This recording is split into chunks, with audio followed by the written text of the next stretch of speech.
नमस्कार, शाम के 7 बजने वाले हैं। वक्त है फास्ट एंड फैक्ट्स का। फास्ट एंड फैक्ट्स में आपको दिखाएंगे दिन की हर बड़ी खबर पूरी रिसर्च के साथ। मैं हूं अदिति अवस्थी और मेरे साथ है सचिन अरोड़ा। और इस वक्त की बड़ी खबर आपको बताएं। सबसे पहले राहुल गांधी को आज 2 बार पुलिस ने हिरासत में लिया है। दिल्ली में एक पूर्व सैनिक की खुदकुशी को लेकर आज दिन भर चले सियासी ड्रामे के दौरान कांग्रेस उपाध्यक्ष राहुल गांधी को कुछ देर के लिए हिरासत में लिया गया था। पहले मंदिर मार्ग थाने में हिरासत में रखा गया, उसके बाद कनॉट प्लेस में अब से कुछ देर पहले उन्हें दोबारा हिरासत में लिया गया है।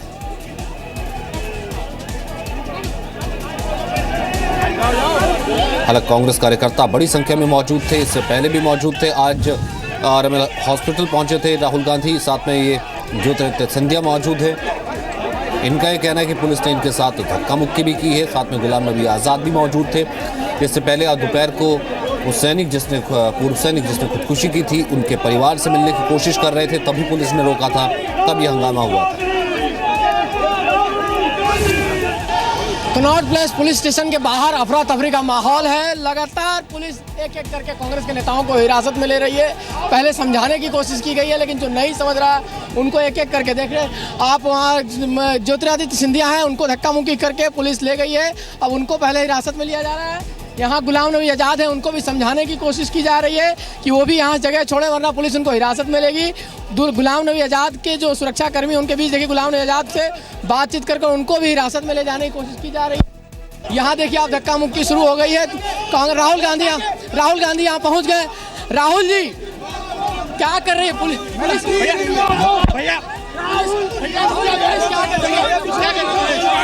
भैया पीछे जाइए आप, बस में जाना। वन रैंक वन पेंशन की मांग को लेकर दिल्ली में पूर्व सैनिक ने खुदकुशी की थी। इस मामले में रक्षा मंत्री ने रिपोर्ट मांगी है। हरियाणा के भिवानी जिले के रहने वाले 70 साल के Ramkishan Grewal one rank one pension के लिए अपने कुछ साथियों के साथ दिल्ली के जंतर मंतर पर आंदोलन कर रहे थे। कल जब वो रक्षा मंत्री से मिलने जा रहे थे, उसी दौरान उन्होंने जहर खा लिया। उन्हें राम मनोहर लोहिया अस्पताल में भर्ती कराया गया, जहां मंगलवार देर रात उनकी मौत हो गई। रामकिशन ने सुसाइड नोट में लिखा है कि वीर जवानों के लिए जान दे रहा हूँ।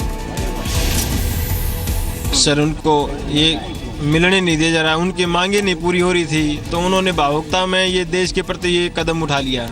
अगर हमारी ये आखिरी इच्छा यही कि ये पूरी हो जाए और ये उनको एक श्रद्धांजलि होगी। वे फिर से रिले हंगर स्ट्राइक शुरू की है और ये रिले हंगर स्ट्राइक हम जब तक बंद नहीं करेंगे, अब जब तक सरकार हमें वन रैंक वन पेंशन नहीं दे देती। वन रैंक वन पेंशन का मतलब है कि एक ही रैंक पर किसी भी तारीख को रिटायर होने वाले सैनिकों को एक जैसी पेंशन मिले। वन रैंक वन पेंशन की मांग को लेकर पूर्व सैनिक पिछले 4 दशकों से आंदोलन कर रहे थे। पीएम मोदी ने चुनाव से पहले वन रैंक वन पेंशन लागू करने का वायदा किया था। 5 सितंबर 2015 को वन रैंक वन पेंशन लागू की गई। पूर्व सैनिकों का कहना है कि वन रैंक वन पेंशन को लेकर उनकी मांग पूरी तरह से नहीं मानी गई, जिसकी वजह से पूर्व सैनिक विरोध कर रहे हैं। इस पूरे मामले को लेकर दिल्ली के सीएम अरविंद केजरीवाल ने केंद्र पर निशाना साधा है।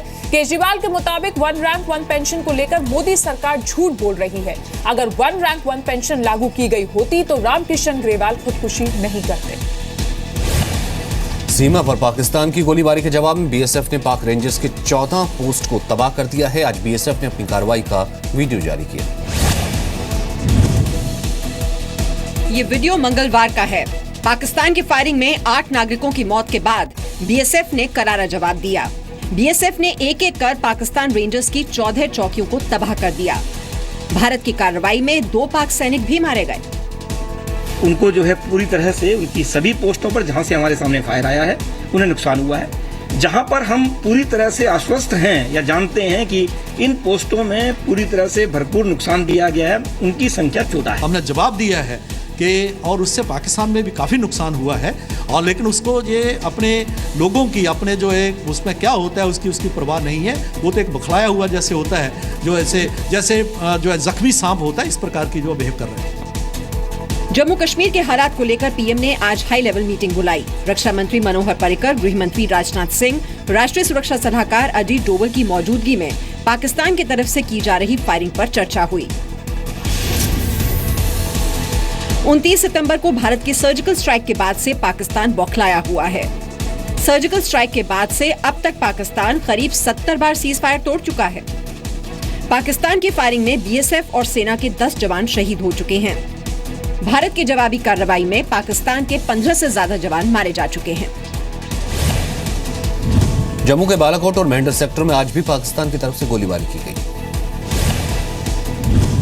पाकिस्तान ने भारत में जासूसी के आरोप में फंसे अपने हाई कमीशन के 6 अधिकारियों को वापस बुला लिया है। पाकिस्तान ने जवाबी कार्रवाई करते हुए भारतीय हाई कमीशन के 2 अधिकारियों पर जासूसी का आरोप लगाया है। दिल्ली में आईएसआई के लिए जासूसी के आरोप में पकड़े गए पाकिस्तान हाई कमीशन के अधिकारी महमूद अख्तर ने दिल्ली पुलिस की पूछताछ में पाकिस्तान के जासूस राजनयिकों का नाम लिया था। महमूद अख्तर ने कहा था कि उनके इशारे पर ही वो जासूसी की गतिविधियों को अंजाम देता था। सूत्रों के मुताबिक सभी 6 अधिकारियों ने भारत छोड़ दिया है। भारत में अपनी जासूसी का पर्दाफाश होने से बौखलाए पाकिस्तान ने इस्लामाबाद में तैनात भारत के 2 राजनयिकों पर जासूसी का आरोप लगाया है। राजेश कुमार अग्नि पर जहां रॉ के लिए जासूसी का आरोप लगाया गया है, वहीं बलबीर सिंह पर आईबी के लिए काम करने का आरोप लगा है। कहा जा रहा है कि पाकिस्तान दोनों अधिकारियों को देश छोड़ने के लिए कह सकता है। पाकिस्तानी मीडिया में दोनों अधिकारियों के नाम का खुलासा होने के बाद भारत दोनों अधिकारियों को वापस बुला सकता है। 26 अक्टूबर को पाकिस्तान हाई कमीशन के वीजा अधिकारी महमूद अख्तर को जासूसी के आरोप में पकड़ा गया था। राजनयिक होने की वजह से महमूद अख्तर को गिरफ्तार नहीं किया गया। उसे 48 घंटे में भारत छोड़ने के लिए कहा गया।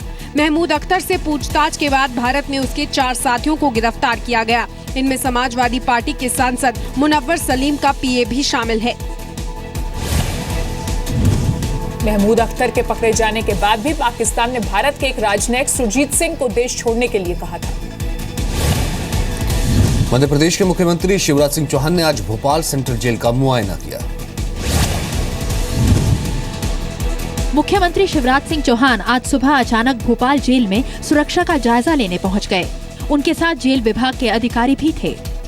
मुख्यमंत्री ने जेल का जायजा लेने के बाद अधिकारियों को सुरक्षा बढ़ाने के निर्देश दिए। कुछ आवश्यक निर्देश दिए व्यवस्थाएं और सुदृढ़ और चाक चौबंद करने के लिए और विस्तार से समीक्षा करने के निर्देश दिए। सिमी आतंकियों की मुठभेड़ को लेकर सियासत अब भी चल रही है। विपक्ष जहां जांच की मांग कर रहा है, वहीं बीजेपी और उसके सहयोगी दल इसे खारिज कर रहे हैं। ऐसा बीजेपी की स्टेट में भी 10-12 साल 8-10 साल पहले एनकाउंटर हुआ था, है? तो ये कुछ इसमें जांच तो होनी चाहिए। राजनीति का विषय नहीं है ये तो भोपाल पुलिस का गौरव करने का विषय है। आज मुठभेड़ में मारे गए सिमी के आतंकियों की पोस्टमार्टम रिपोर्ट आ गई है। सूत्रों के मुताबिक रिपोर्ट में कहा गया है कि आतंकियों को नजदीक से गोली मारी गई है। ज्यादातर गोलियां शरीर के ऊपरी हिस्से में लगी हैं। सोमवार को भोपाल के बाहरी इलाके में मध्य प्रदेश पुलिस ने सिमी के 8 आतंकियों को मुठभेड़ में मार गिराने का दावा किया। सिमी के आतंकी देर रात भोपाल सेंट्रल जेल से भागे थे। फरार होने से पहले उन्होंने जेल के हेड कांस्टेबल रमाशंकर यादव की हत्या की। मारे गए आतंकियों में से 3 ऐसे थे जो मध्य प्रदेश की खंडवा जेल से भी पहले फरार हो चुके थे। मारे गए आतंकियों में से 6 मध्य प्रदेश के रहने वाले थे। एक महाराष्ट्र का था जबकि एक गुजरात का था। भोपाल एनकाउंटर पर पश्चिम बंगाल की मुख्यमंत्री ममता बनर्जी ने आज अपनी चुप्पी तोड़ी। ममता ने ट्वीट किया कि वो पुलिस की थ्योरी से सहमत नहीं है। राजनीतिक बदले के लिए ऐसी कार्रवाई की जा रही है। जोधपुर में बीच सड़क पर एक व्यक्ति ने अपनी पत्नी को 3 तलाक दे दिए।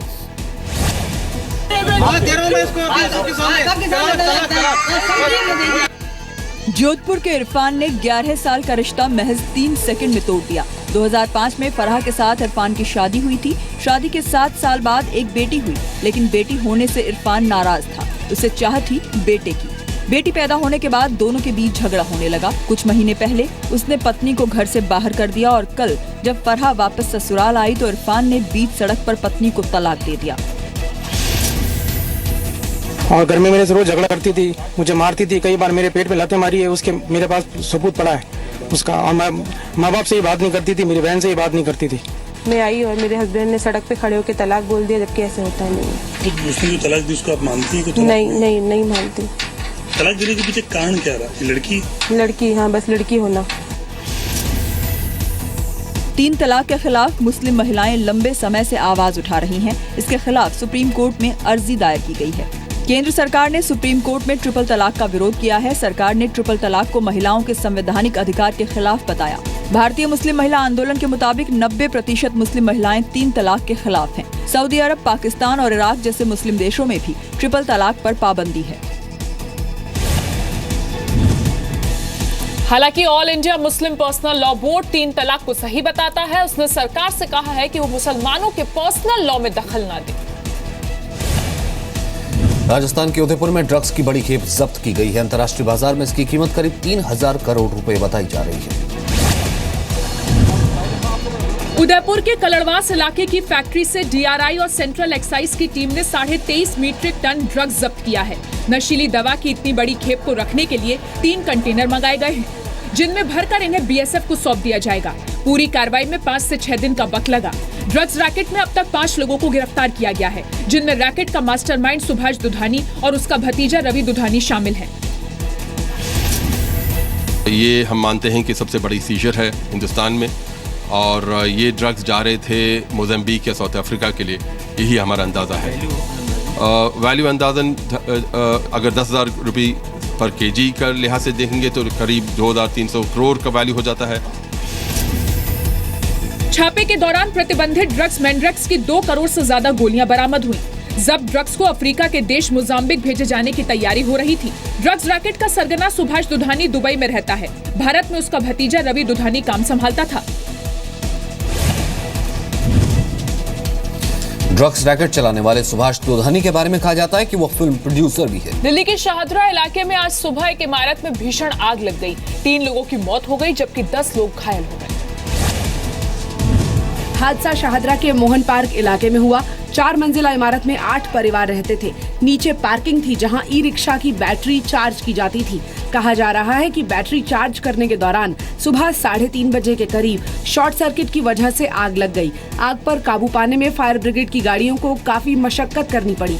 सुबह 6:30 बजे के करीब आग पूरी तरह काबू में आई। आग लगने के बाद हम सोए हुए थे, जब दम घुटने लगा तो फिर हम नीचे उतर के आए ना, नीचे फंसे रहे 1 घंटे तक ऊपर ही। 1 घंटे बाद फायर ब्रिगेड की गाड़ी आई है, फिर हम पेड़ के सहारे से इधर से निकल के आया यहाँ से। और वहाँ पर जो थे उनमें कुछ को दम घुटा है, कुछ को बर्न इंजरी भागने के चक्कर में हुए हैं। तो उसमें 7-8 कैजुअल्टी, 7-8 आदमी निकाले गए हैं, बच्चा और एक मिला करके हमारे द्वारा। कुछ बता रहे हैं कि पहले भी कहीं जंप किए हैं। इस हादसे में घायल लोगों को गुरु तेग बहादुर अस्पताल में भर्ती कराया गया है। 30 अक्टूबर को दिवाली के दौरान दिल्ली में आग लगने की 130 घटनाएं हुई। 26 अक्टूबर को दिल्ली के 12 खंबा रोड पर एक इमारत की 15वीं मंजिल पर आग लग गई। 18 अक्टूबर को दिल्ली के रोशनारा रोड की एक इमारत में आग लग गई। 2015 में दिल्ली में आग लगने की कुल 290 घटनाएं हुई थी। मोहन पार्क में आग लगने की घटना से सवाल उठ रहे हैं कि आखिर घर के भीतर ई रिक्शा का चार्जिंग स्टेशन कैसे बना था। दिल्ली पुलिस ने एक ऐसे गिरोह का पर्दाफाश किया है जो फर्जी कॉल सेंटर के सहारे लोगों को ठगने का काम करता था।